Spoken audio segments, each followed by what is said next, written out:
Thank you for joining me on Nuggets of Wisdom. I am Charles Musakanda, and I appreciate you taking the time to grow and to mature as we edify one another. Today's nugget will start with a little scenario, two scenarios, a little drama, okay? Here's scenario number one. Let's suppose we have a husband and a wife who've bought a beautiful clock, custom-made clock for their home, ready to mount it on the wall. Wife brings it in, lays it on the dining room table. Husband is immediately behind her, carrying some big, stuff, groceries, whatever it may be, and not looking to where he was going or where he's laying the stuff, he puts the stuff over the clock on the table. Clock slips off the table, falls and shatters. Here's scenario number one of how the wife and the husband handle this situation. Let's suppose the wife turns around and she says, "You stupid fool. Did you not see that the clock was on the table? Do you know how expensive this thing is? Do you know how long it took for them to make it? It's custom made. Do you know how much money you just wasted just because you chose not to look to where you're going? Why would you put stuff over the clock? Like, really? How does that make any sense?" And in anger, he responds and he says, "I'm stupid? How about you? Why would you put the clock on the table? Of all places to put the clock, you put it on the table when you knew that I'm carrying stuff, I'm carrying groceries, and most likely I was going to put the stuff on the table. And you want to blame me?" Now, that's situation number one, scenario number one. In that scenario, both husband and wife are going to go to bed stirred up, angry. They're not going to have a good night's sleep, probably have nightmares.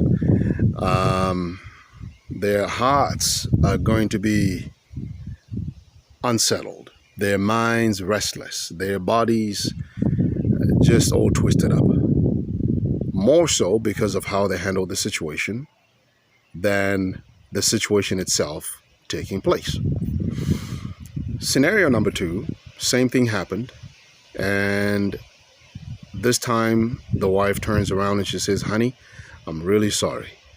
I wasn't thinking. I should have known that you were going to put the groceries on the table, and my goodness, I just wasn't thinking. I'm really sorry. What a waste. I don't know. I just don't know what I was thinking." To which the husband responds, "Sweetheart, it's my fault. I should have been paying attention. I should have looked to where I was putting this stuff. Look, I'm really sorry. How about this? Let's see about it another time. We can just get it made again. We'll just have them make another one to the same specifications. Let's just clean up the mess and go to bed. It's okay." Same situation, but handled in a different way. Same broken clock, but handled in a different way. And this time around, both husband and wife will go to bed at peace, even with joy. Joy with a broken clock. They'll still find joy and fulfillment and find each other in each other's arms because of how they responded to the situation.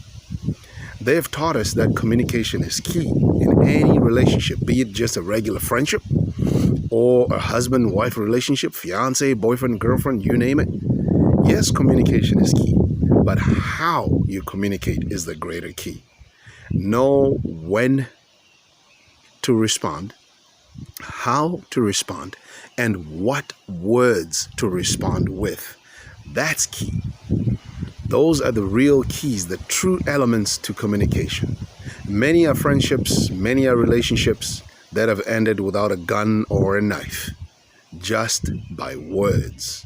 How the words have been delivered, what words have been delivered, and when the words were delivered. Know when, how, and what to say.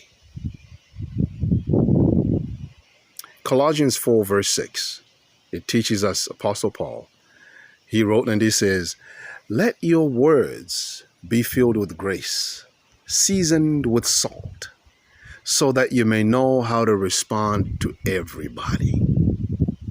And Solomon, way before Paul, wrote in Proverbs 15 verse 1, and he says, "A soft answer turns away wrath, but grievous words stir up anger."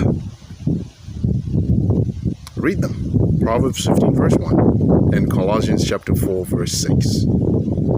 Communication is key, but the greatest of them all is how, when, and what you choose to say when you communicate. Thank you for joining me on Nuggets of Wisdom. Please share, comment, ask questions, like, and subscribe. Please. I thank you for taking the time to grow and to mature as we edify one another.